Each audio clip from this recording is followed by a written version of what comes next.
믿사오니 이는 성령으로 잉태하사 동정녀 마리아에게 나시고 본디오 빌라도에게 고난을 받으사 십자가에 못 박혀 죽으시고 장사한 지 사흘 만에 죽은 자 가운데에서 다시 살아나시며 하늘에 오르사 전능하신 하나님 우편에 앉아 계시다가 저리로서 산자와 죽은 자를 심판하러 오시니라.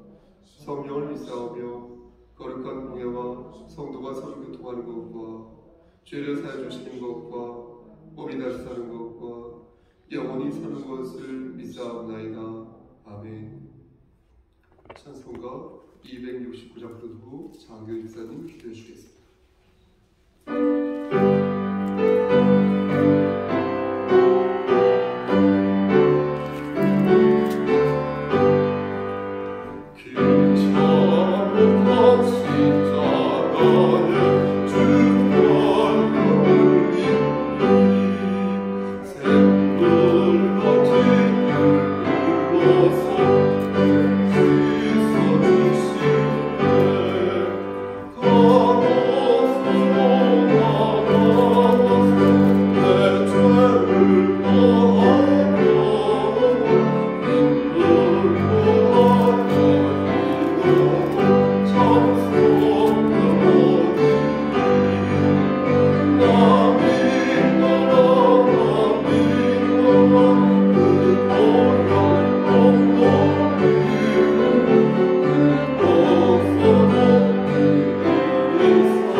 마음으로 또 행동으로 죄를 짓지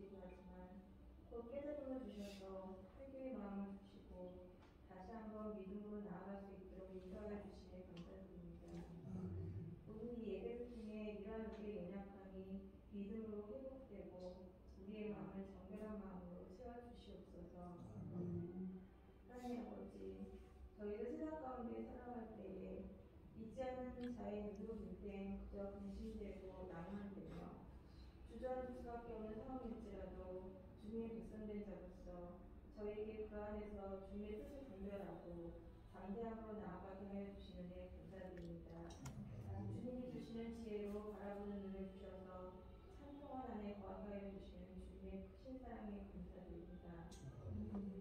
그럼에도 저희들은 너무나 연약하여 때로는 지치고 심할 때 있사오니 위어 매놓지 마시고 저희를 불쌍히 여겨주사 긍휼을 베풀어 주시옵고 주님의 뜻을 깨달아 알게 하여 주셔서 감사와 기쁨으로 나아가게 하여 주시옵소서.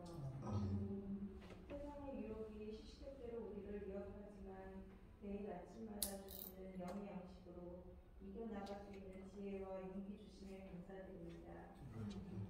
5월 가정날을 보내면서 가정을 다시 한번 돌아보게 하여 주셔서 가족이라는 이유로 소홀하고 무시했던 목회인의 상처들을 바라보게 하여 주셔서 주님의 역사하심으로 모든 아픔이 치유되고 회복되기를 간절히 소망하니 주여 긍휼을 베풀어 주시옵소서. 가정 안에서 그리고 성적 공동체 안에서 그리스도의 본이 되고자 더욱 노력하고 서로 섬기는 마음으로 그리스도의 마음을 사랑을 실천하는 저희들 다 되게 하여 주시옵소서. 하나님 아버지, 우리 성수교회가 비록 작은 공동체지만 이 지역의 빛과 소금의 역할을 잘 감당케 하여 주사 예수 그리스도의 복음만을 전하는 주님의 기쁨이 되는 교회 되게 하여 주시옵고 각자의 자리에서 주님의 일을 기쁨으로 감당하고 실천하는 우리 성적 지체들이 다 되게 하여 주사 늘 성령 충만 은혜 충만 안에 거하게 하여 주시옵소서. 아멘. 오늘도 단위에 세워주신 주님이 사랑하시는 담임 목사님을 기억하사 목사님이 감당하고 계신 많은 일들을 담대히 묵묵히 감당하며 나아가고 있사오니 주님의 보호하심과 큰 은혜로 그 앞길을 선도하여 주시고 영국을 강건케 하여 주시옵고 목사님과 그 가정에 복복을 더하여 주시옵소서. 오늘도 목사님을 통해 주시는 말씀을 마음간에 깊이 새겨 깨달아 알게 하시고 우리의 삶에 적용하여 나아갈 때에 저희 믿음이 더욱 단단해지고 성화되어 가는 삶으로 나아가게 하여 주시옵소서. 이 모든 말씀을 지금도 늘 우리와 동행하여 주시는 예수 그리스도 이름으로 감사드리며 기도드립니다. 아멘.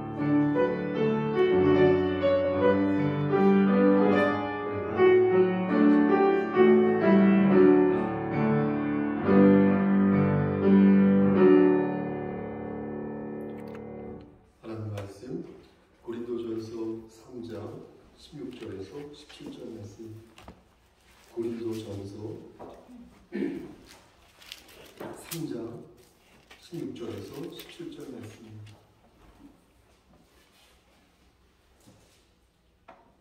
제 성경으로 신약성경 266쪽입니다. 고린도전서 3장 16절에서 17절 천천히 찾으셔도 되겠습니다. 우리 다 찾으신 줄 알고 고린도전서 3장 16, 17절을 한 목소리로 합독하시겠습니다. 너희는 시작. 너희는 너희가 하나님의 성전인 것과 하나님의 성령이 너희 안에 계시는 것을 알지 못하느냐. 누구든지 하나님의 성전을 더럽히면 하나님이 그 사람을 멸하시리라. 하나님의 성전은 거룩하니 너희도 그러하니라. 아멘. 기도하시겠습니다. 거룩하시고 자비로우신 하나님 아버지, 하나님의 크신 사랑을 감사드립니다. 이 시간 간절히 바라보라는 것은 장계훈 집사님과 김기태 성도님 그리고 민선 양과 우리 연우군을 위해 기도합니다. 하나님께서 함께 하시고 인도하시사 신앙의 가정으로 일찍이 세워주셨사오니 하나님 말씀 안에서 하나님 더욱더 하나님을 만날 수 있도록 하시고 하나님 만난 그 경험 속에서 하나님 기쁘시게 하는 삶을 살 수 있도록 이 가정 위에 역사해 주시기를 소원합니다. 하나님 특히 우리 민선 양과 우리 연우군이 하나님의 사랑을 깨달아 알 수 있도록 하시고 하나님과의 인격적인 조언을 통하여 하나님께 크게 쓰임받은 귀한 그릇 될 수 있도록 주여 축복하여 주시옵소서. 우리 장교 집사님에게도 함께 하시사 영육의 강건함을 허락하시고 건강한 세포를 허락하셔서 하나님 말씀 안에서 하나님 일을 감당할 때에 어렵지 아니하도록 늘 그의 삶을 선도하여 주시옵소서. 하나님, 이 시간 부족하지만 하나님 말씀을 대원하고자 합니다. 하나님께서 함께 하시사 성경 중심의 말씀을 바르게 전할 수 있도록 도와주시옵소서. 예수님 이름으로 기도합니다. 아멘.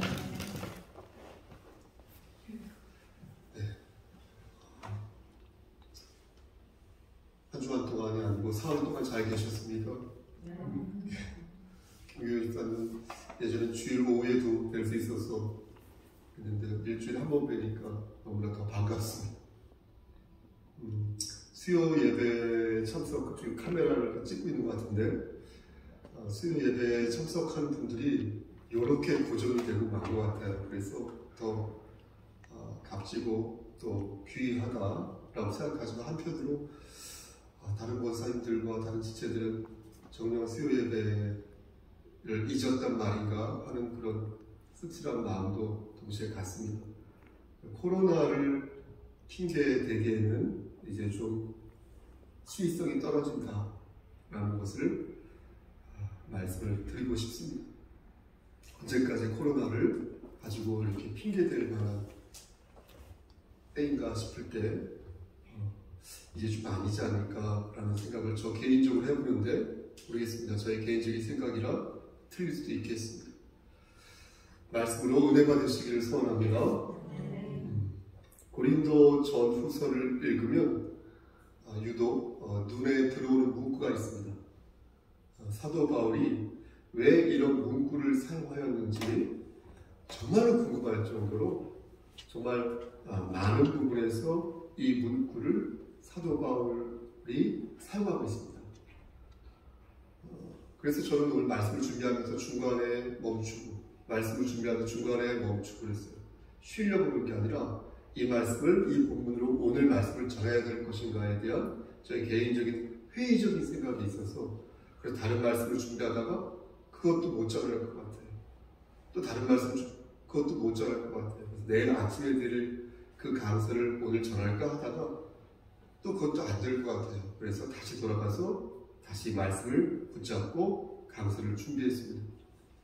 사도 바울이 계속해서 반복해서 하는 이 문구 때문에 저는 이것이 일종의 말하기 형식이라고 생각을 하는데요. 예를 들면 제가 여러분들에게 중요한 얘기를 할 때 여러분 듣고 계신 거죠?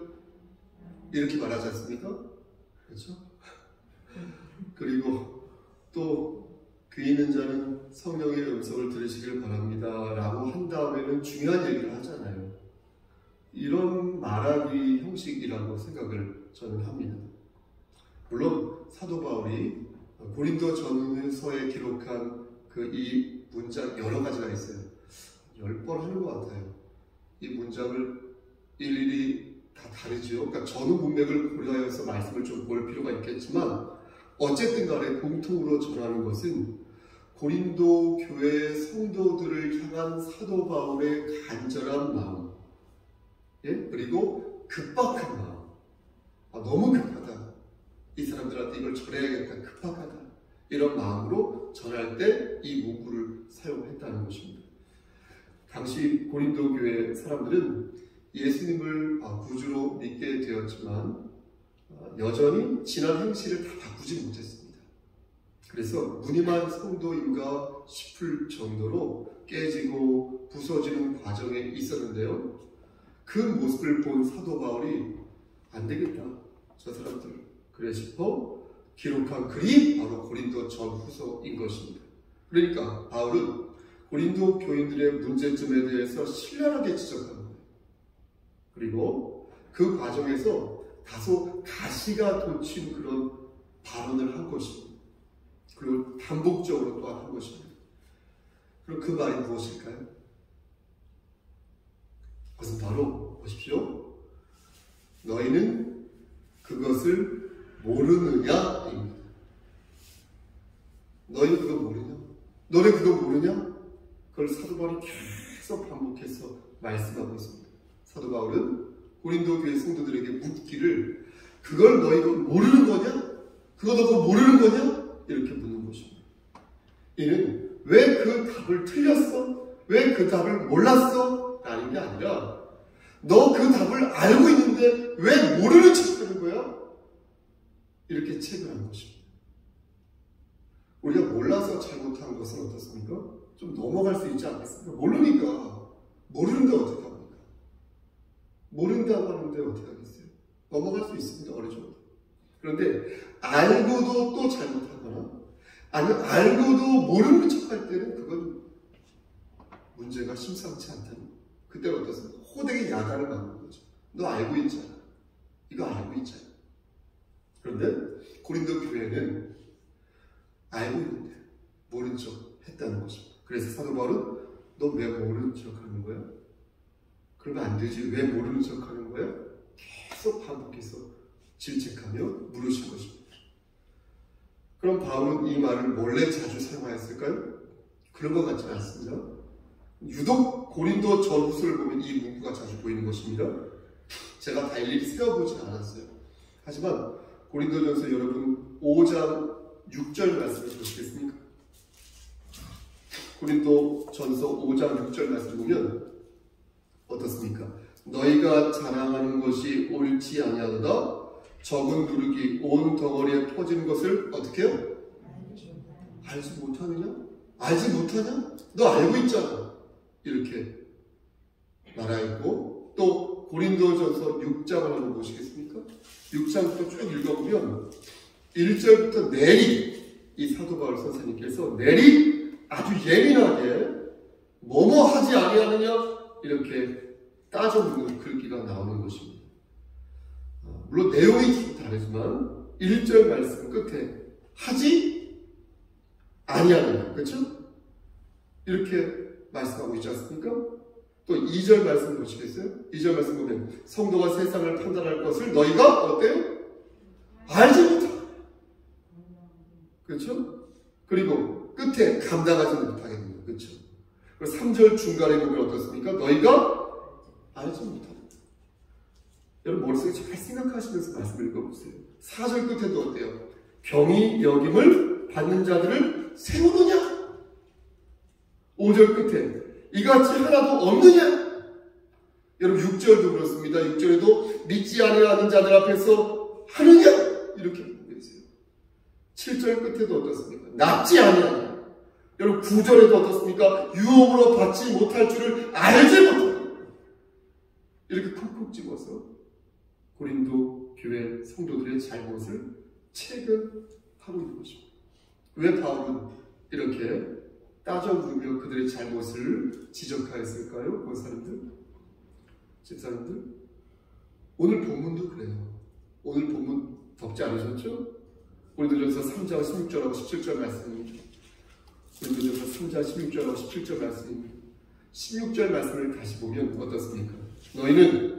너희가 우리 함께 읽을까요? 16절 시작. 너희는 너희가 하나님의 성전인 것과 하나님의 성령이 너희 안에 계시는 것을 알지 못하느냐 라고 묻는데 왜 바울은 이렇게 꼬치꼬치 저들을 향하여 이렇게 케어 물었냐 라는 것입니다. 이것은 앞에서도 말씀드렸지만 알고 있는데 모른 척하고 사니까 화가 난 거예요. 사도 바울이 옆에서 보니까 열불이 나는 거예요. 아니면 이제 알 법한데 여전히 모르고 있는 것 같아서 왜 그것을 여태 모르고 있는 것인지 답답해서 그렇게 말한 것일 수도 있습니다. 하지만 저는 고린도 교회 성도들은 다 알고 있었다고 생각합니다. 제가 목회를 해보니까 다 알고 있었어요. 정말 알아야 할 것을 몰랐던 게 아니라 다 알고 있었는데 일부러 모른 척했다고 저는 생각을 합니다. 그럼 왜 모른 척한 것일까? 도대체 또 대체 무엇을 모른 척 했던 것일까요? 먼저 무엇을 모른 척 했는지부터 말씀드리는 것이 순서인 것 같습니다. 고린도 교회 성도들은 보세요. 자신이 하나님의 성전인 것과 하나님의 성령이 내 자신 안에 계시다는 것을 모른 척한 것입니다. 다시 말씀드려서 내 자신이 누구이고 내 자신 안에 누가 계신지 그걸 알면서도 모른 척했다. 그럼 고린도 교회 성도들이 어떻게 그것을 이미 알고 있었을까요? 그것을 굳이 설명할 이유 없이 당연한 거였어요. 그들은 뭐였어요? 두 글자? 교회였어요. 고린도 교회였어요. 교회는 예수님을 어때요? 중심으로 뭉친 교회 공동체 아니겠습니까? 교회가 무엇이고, 교회가 뭘 해야 되는지, 교회가 무엇을 지향하고, 교회가 함께 서로의 집을 지며 함께 어디로 나아가야 하는지, 교회가 만들어지면서부터 아는 건 당연한 것이고, 그렇게 그들 머리에 각인이 된 것이고, 우리 성석교회도 마찬가지 아닐까요, 여러분? 누가 예배당에 방문하여서 예배를 드렸습니다. 그럼 우리는 그를 뭐라고 부릅니까? 방문 성도라고 부릅니다. 그가 진짜 성도인지 아닌지 모르죠. 그냥 저는 편의상 성도라고 부르는 것입니다. 제가 알아서 그를 성도라고 부르는 것이 아니에요. 그런데 그가 예수 그리스도를 구주로 입술로 시인하고 입술로 고백하면서 마음으로 믿으면 우리 그를 성도다, 지체다라고 표현을 하는 것입니다. 그럼 함께 교회된 자가 되는 거. 이제 당신 교회 됐어요. 우리는 함께 교회 공동체가 됐어요. 이렇게 인정하는 것입니다. 예배를 함께 드린다는 것은요, 이렇게 성도라는 정체성을 공유하는 것이에요. 아무나 예배를 드리는 게 아니에요. 예배당에서 예배를 드린다는 그 자체는 이미 성도로서 함께 공유하는 것이에요. 아주 잠깐 딴 생각해도 괜찮습니다. 다시 돌아오면 됩니다. 성도라는 정체성 안에서 함께 예배를 지향하는 것이에요. 우리가 누구이고, 거듭말 쓰면서 우리가 무엇을 향해 달려가고 있는지 자리매김하는 거예요. 예배드리고 자리매김하고, 자리매김하고 예배를 계속 반복하고. 아까 장로님 그렇게 아침마다 우리가 예배 말씀드리면서 그렇게 우리가 단단해지고 성화되는 거죠. 그러니 고린도 교회 성도들이 자신이 하나님의 성전이라는 것을 모를 리가 있다? 없다는 거예요. 없습니다. 그럼 왜 성도라고 부르지 하나님의 성전이라고 부른 것일까요? 구약 시대에만 해도 성전은 이런 건물을 말하는 것이었습니다. 건축물. 구약 시대에는 솔로몬이 지은 성전을 생각해 보십시오. 솔로몬이 지은 성전은 너무나 화려했어요. 그야말로 눈에 띄는 건물이었습니다. 건축물이었어요. 그래서 그 건물을 보고 뭐라 그랬냐면 구약 시대 때는 성전, 성스러운 곳이다 이렇게 말하였습니다. 그러니까 틀린 게 아니에요. 구약 시대의 성전은 그런데 그 성전으로서 하나님이 계신 곳이었어요. 실제 하나님께서 이렇게 팔짱을 끼시고 앉아 계신 것이 아니라 하나님이 계시다고 생각하는 곳이 성전이었어요. 표현이 좀 그렇지만 하나님이 실제 이렇게 계신 것은 아니었지만 구약시대의 성전 안에, 그러나 하나님의 에너지, 하나님의 힘, 하나님의 효력이 발생하고 있는 그런 곳이 바로 성전이었어요. 그래서 성경 신학자들은 이런 성전을, 구약시대 성전을 뭐라고 표현했냐면 성내전적 성전이다.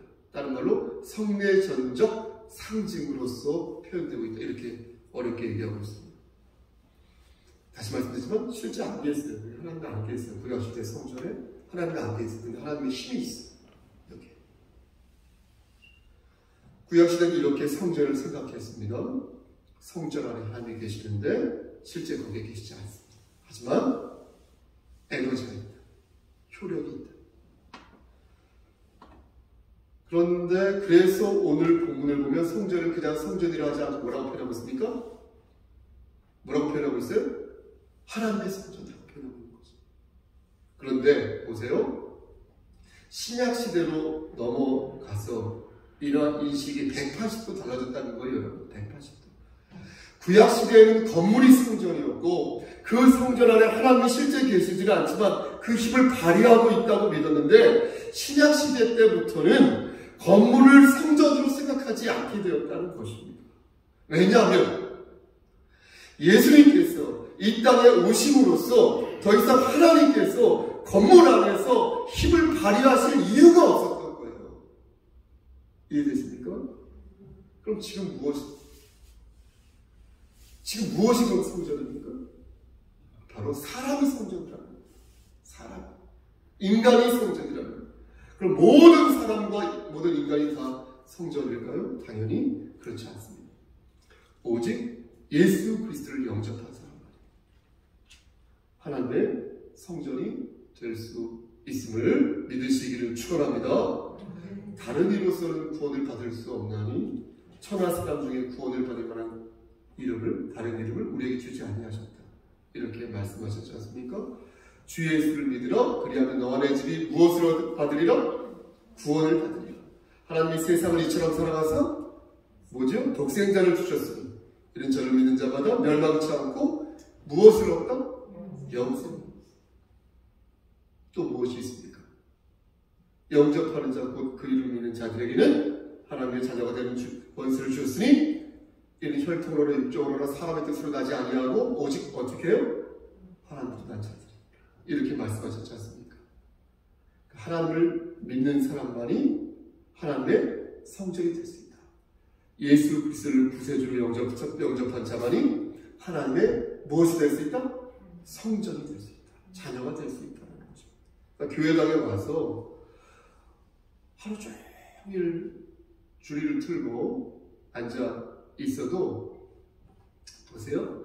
예수를 구주로 믿지 않는 자는 하나님 성전이 아니라 그분한테 죄송한 말씀이지만 영생을 얻은 자가 아니라 그러나 예수를 마음으로 믿어 입으로 시인하면서 우리가 마음으로 믿어 의에 이르고 입술로 시인하면 어떻게 해요? 구원에 이른다 말씀하셨으니 우리가 보잘것없고 나약하여도 진실로 우리 주 예수 그리스도를 구주로 영접한다면 그 사람은 영원한 생명을 얻은 하나님의 성전이라는 것입니다.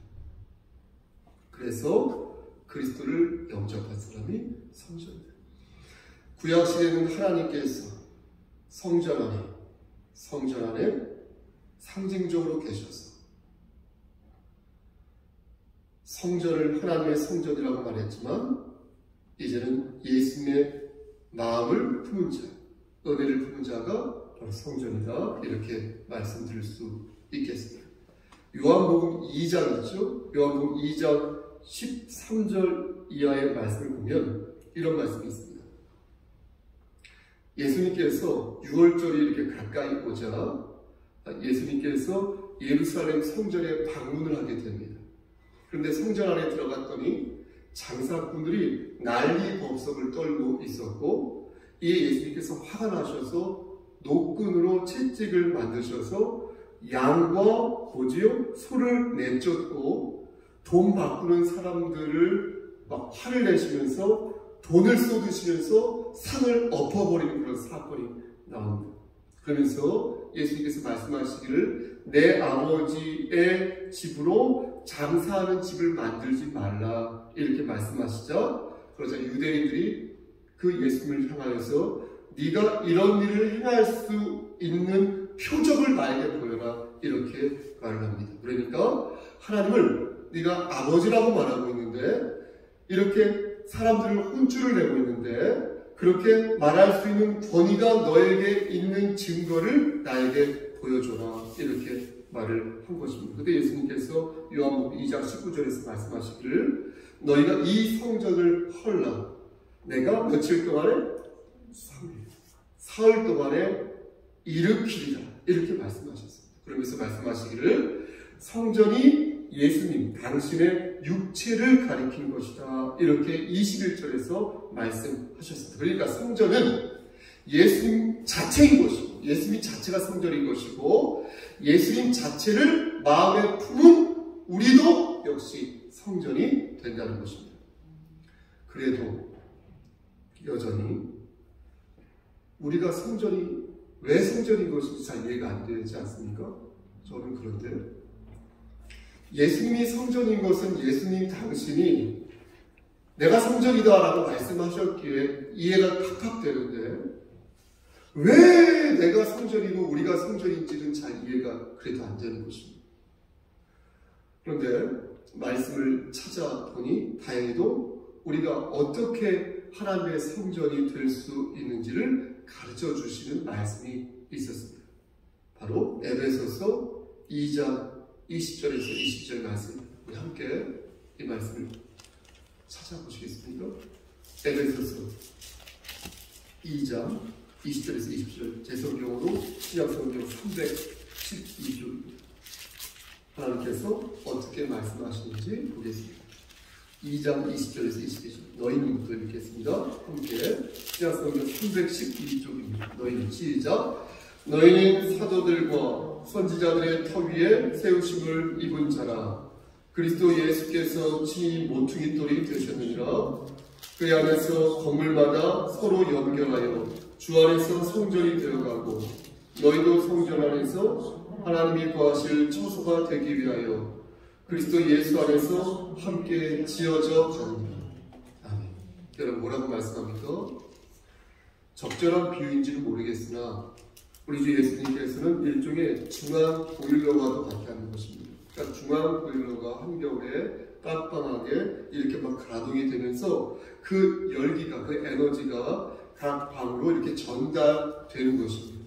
마치 심장이 펌프질 하면서 온몸에 마디마디 말초까지 이렇게 피를 이렇게 전달하듯이 예수 그리스도 안에서 모든 건물이 서로 연결되어서 예수 그리스도를 닮아가는 성전이 된다는 것입니다. 그러므로 예수님을 구주로 영접한 모든 사람들은 남녀노소 지위부하를 막론하고 모두 하나님의 성전이 될 수 있다는 것입니다. 그런데 왜 너희는 그걸 모른 척 하는 거야? 송목사, 너는 왜 그걸 모른 척 하냐는 거야? 알면서 왜 모르는 사람처럼 사냐는 거야? 사도 바울은 다시 오늘 본문 17절에서 이렇게 말을 이어갑니다. 17절에서 어떻게 있습니까? 누구든지 하나님의 성전을 더럽히면 하나님이 그 사람을 멸하시리라. 하나님의 성전은 거룩하니 너희도 그러하리라. 하나님의 성전은 거룩하니 너희도 그러하리라. 사랑하는 우리 성석교회 성도 여러분, 말씀 마칩니다.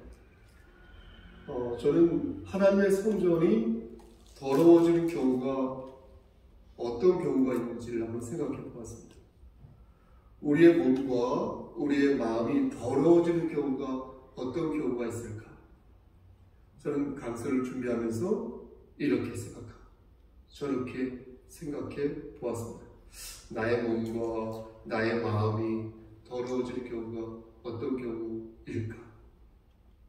성도의 몸과 성도의 마음이, 성도의 정신이 더러워지는 경우가 어떤 경우일까?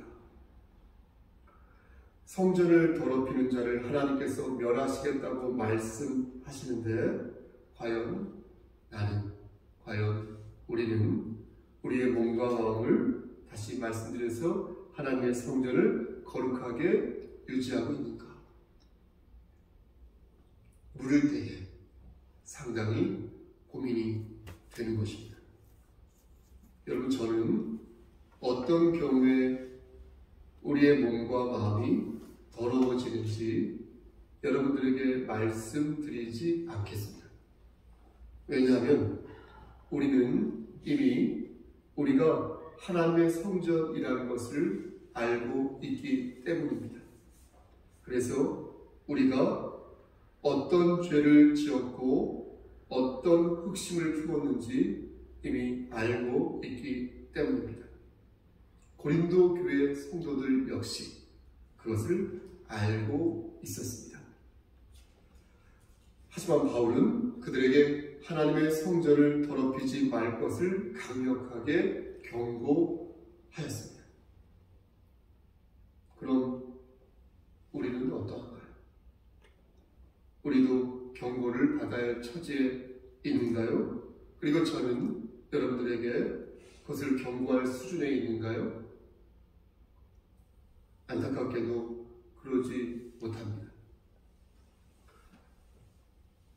그럼에도 불구하고 그것을 알지 못합니까, 여러분? 이라고 묻는 것은 사도 바울 자신도 자신을 죄인 중에 괴수라고 고백한 바 있고, 오라 나는 곤고한 사람이로다. 이 사망의 몸에서 누가 나를 건져낼 것인가 고백하면서 우리 주 예수 그리스도를 의지한 전적이 말씀 안에서 찾을 수 있기 때문에 저 역시 여러분들에게 여러분 다 아시지 않습니까? 라고 묻는 것입니다. 사랑하는 우리 성석교회성들, 특히 대면으로 예배드리는 우리 수요 기도 예배 지체 여러분들, 우리는 들어서 잘 알고 있습니다. 분명히 알고 있습니다. 우리의 몸과 마음을 더럽히는 것이 하나님의 영광을 가리우는 것임을 우리가 너무나 잘 알기에 다시 마음을 고쳐놓고 우리 주 예수 그리스도를 의지하는 것입니다.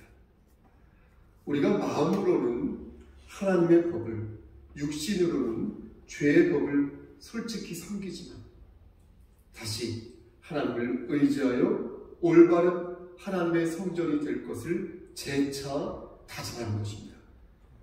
여러분, 그러한 하나님 보시기에 합당한 하나님의 성전 되시기를 우리 주 예수 그리스도의 이름으로 간절히 축원합니다.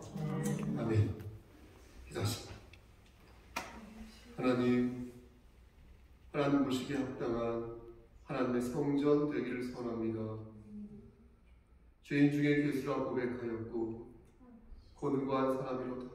이 사망의 몸에서 누가 나를 건져낼 것인가 탄식하였던 사도 바울의 고백을 볼 때에 하나님, 우리 역시 우리 주 예수 그리스도를 의지할 때만이 우리가 승리할 줄 믿사오니 주여 우리에게 은혜를 베푸사 다시 일어설 수 있도록, 다시 하나님의 성전이 될 수 있도록 주여 은총을 베풀어 주시옵소서. 주여 끝까지 함께 하시사 아무도 나오자 되지 아니하도록 도와주시옵소서. 예수 그리스도의 이름으로 감사하며 기도드렸사옵나이다. 아멘. 이제는 우리를 죄에서 구속해 주신 우리 구주 예수 그리스도의 은혜와 아버지 하나님의 만극하신 그 사랑하심과 성령 하나님의 교통하시고 인도하시는 모든 역사하심, 하나님 말씀 안에서 하나님을 기쁘시게 하는 삶을 살기를 소원하는 배민아사, 수업사사, 장기호 집사님, 양인선 장로님, 김미애 권사님, 우리 황금자 권사님, 강양숙 집사님, 그리고 우리 김규영 집사님 머리 위에, 그들의 가정 위에, 이 재단과 이 나라 위에 하나님의 사랑하심이 세세토록 함께 계실지어다. 아멘.